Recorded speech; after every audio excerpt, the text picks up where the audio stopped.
پیر میکنه داغ تو جوونو.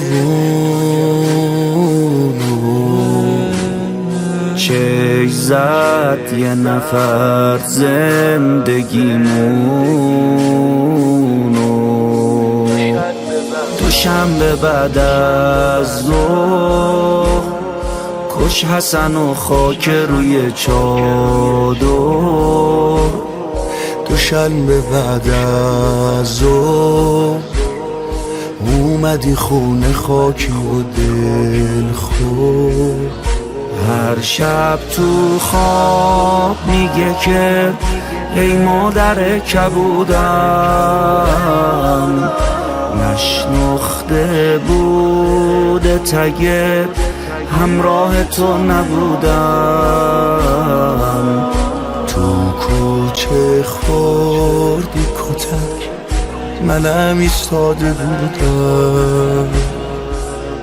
زهرای من، زهرای من، زهرای من، زهرای من.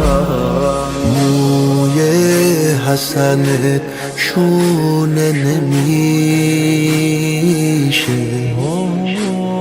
این خونه دیگه خونه نمیشه.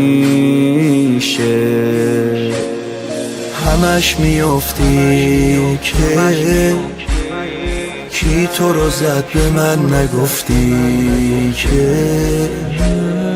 آه از این مظلوم بازم تو خونه رو گرفتی که. دیدم دیشب که میخوای نماز شب بخونی، میپیچه درد تو تنت تو سجداد میمونی. موندی چی کار بکنی کجا نماز خونی. زهرای من، زهرای من، زهرای من، زهرای من. بی طاقتمون میکنه امشب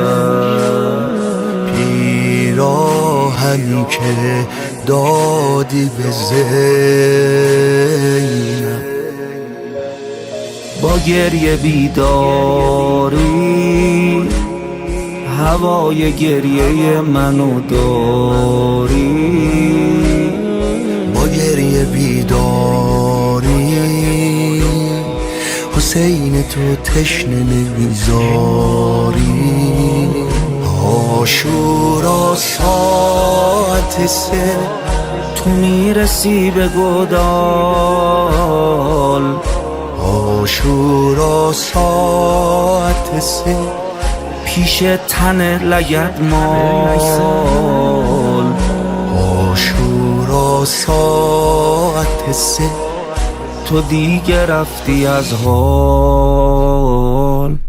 عاشورا ساعت 3 میفته از رو مرکب. عاشورا ساعت 3 تنش رو کن مرتب. عاشورا ساعت 3 برس به داد زینب. مظلوم من، مظلوم من، مظلوم من، مظلوم من.